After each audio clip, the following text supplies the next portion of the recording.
ദേശീയപാത നിർമ്മാണത്തിന്റെ പേരിൽ തൃത്താലയിലെ കുന്നുകൾ ഇല്ലാതാകുന്നു. മണ്ണെടുപ്പിനുള്ള അനുമതിയുടെ മറവിൽ വ്യാപകമായി കുന്നിടിക്കുകയാണെന്നാണ് ആക്ഷേപം. ചെറിയ മണ്ണെടുപ്പുകൾക്കുള്ള അനുമതി പത്രങ്ങൾ സംഘടിപ്പിച്ചാണ് മാനദണ്ഡങ്ങൾ ലംഘിച്ചുള്ള വ്യാപക മണ്ണെടുപ്പ്.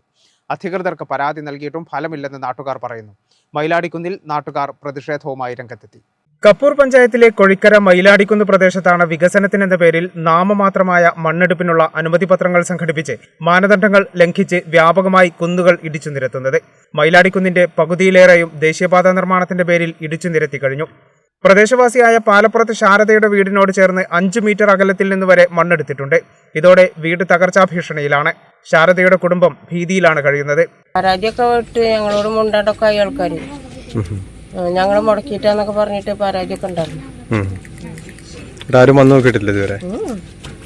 ഞങ്ങൾ ബാക്ക് എടുക്കുമ്പോ പിന്നെ മക്കളൊക്കെ ചെന്ന് വർത്താനം പറഞ്ഞ് അങ്ങനെ അത്ര താത്തിരുന്ന് പറഞ്ഞപ്പോ അവര് ഞങ്ങളതിനെ എതിർത്തിട്ട് പറഞ്ഞു. മക്കളതിനൊക്കെ വഴക്ക് പറഞ്ഞു.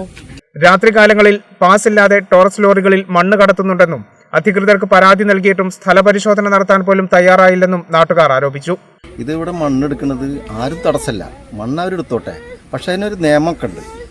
ജിയോളജി വകുപ്പ് വന്നിട്ട് അത് പരിശോധിക്കണം. അത് ഈ ബെഞ്ച് കട്ടിങ് എല്ലായിടത്തും ഇട്ടില്ല. ഈ ബെഞ്ച് കട്ടിങ് ഉണ്ടെങ്കിൽ തന്നെ അത് ഇടിഞ്ഞു പോകണതാണ്. പക്ഷേ എന്നാലും ആ നിയമം അവർ നോക്കണ്ടേ? അത് ജിയോളജി വകുപ്പ് വന്ന് നോക്കുന്നില്ല. പിന്നെ പാസ്സില്ലാതെയാണ് ഇത് മണ്ണ് അടിക്കുന്നത്. മണ്ണ് ഇവിടുന്ന് മാന്തി കൊണ്ടുപോകണം. പാസ്സില്ലാതെ നിങ്ങൾ എത്ര അടിച്ചിട്ടുണ്ടെന്ന് അറിയാം. പാസ്സില്ലാതെയാണ് മിക്കവാറും അടിച്ചു പോണത്. വ്യാപകമായ കുന്നിടിക്കലിനെതിരെ കുട്ടികളും സ്ത്രീകളും അടക്കമുള്ള നാട്ടുകാർ പ്രതിഷേധവുമായി രംഗത്തെത്തി. വികസനത്തിന് തങ്ങളെതിരല്ലെന്നും നിയമങ്ങൾ കാറ്റിൽ പറത്തിയുള്ള മണ്ണെടുപ്പ് മൂലം മഴ കനത്താൽ എന്തും സംഭവിക്കാമെന്നും നാട്ടുകാർ പറഞ്ഞു.